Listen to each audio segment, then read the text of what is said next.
es una cacicada absoluta que 15.000 millones de euros de ahorros de los ayuntamientos de España, el gobierno del señor Sánchez pretenda incautarlos. Y yo me pregunto, esos 2,8 o esos 4 millones de euros que quedan en el remanente, señor Ribó, ¿usted le va a permitir al señor Sánchez que se lo incaute?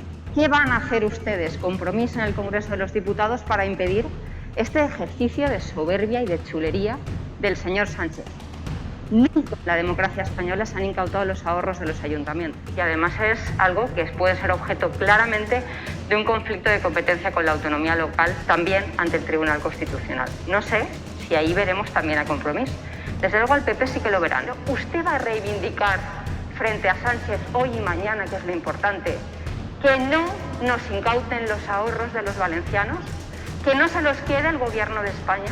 ¿Usted va a reivindicar que ese dinero es dinero de los valencianos y que no nos lo tienen que incautar?